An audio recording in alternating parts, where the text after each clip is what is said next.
Hello, everyone. It's Audrey with Audrey's Variety Show movie reviews, and today I'm going to be reviewing Shang-Chi Legend of the Ten Rings, starring Simlu, Aquafina, and a number of other very talented, very veteran and seasoned actors from the Asian community, and one token white guy. I had to look, keeping it real. I have to say it, but they play it tastefully.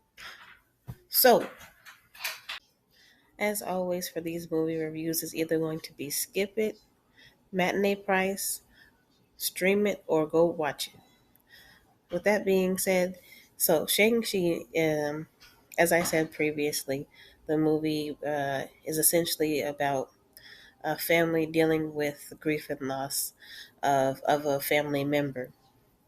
And the first act opens uh, literally with Shan or Shang-Chi's father giving his history and how he can and how he has chosen to use this mystical power of the Ten Rings, and the love story between um, Shang-Chi's father and his mother, and how they came to be a family. And fast forward some years, Shang-Chi is older, um, estranged from his family. He hangs out with his best friend, Katie, who are essentially um, best friends who are somewhat mischievous and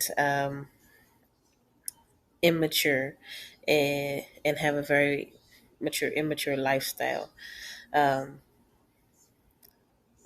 they're essentially not living up to their potential.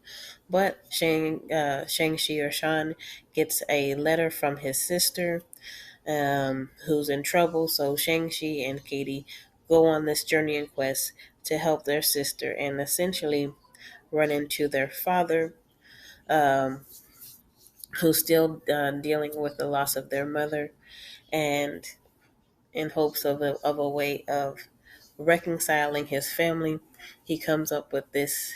Their father comes up with this idea to journey to this mystical land, um, to essentially um,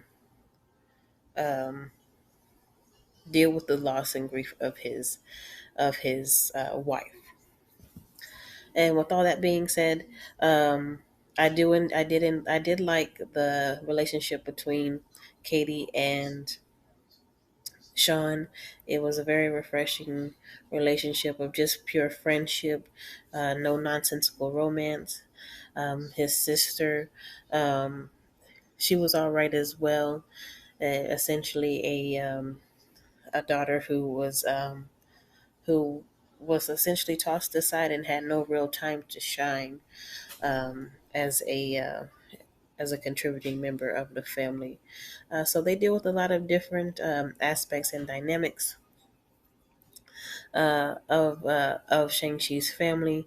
Obviously, this is a Asian American movie, so there's a lot of Asian American um, themes and things in which they talk about and joke about, which were all very tastefully done in this movie.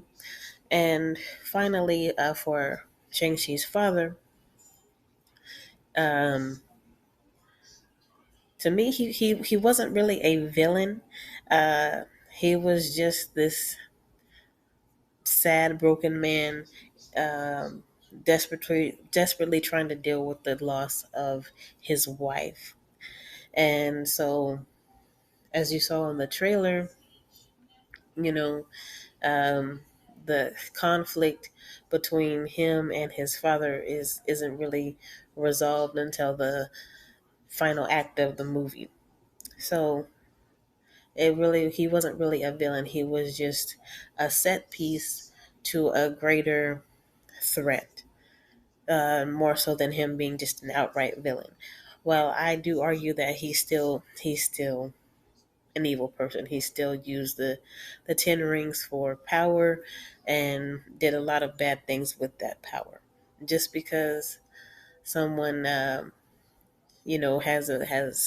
a family and loved ones doesn't make them necessarily a good person. But so, with that being said, the the the world building that they set up for the Shang-Chi franchise, I think was fine.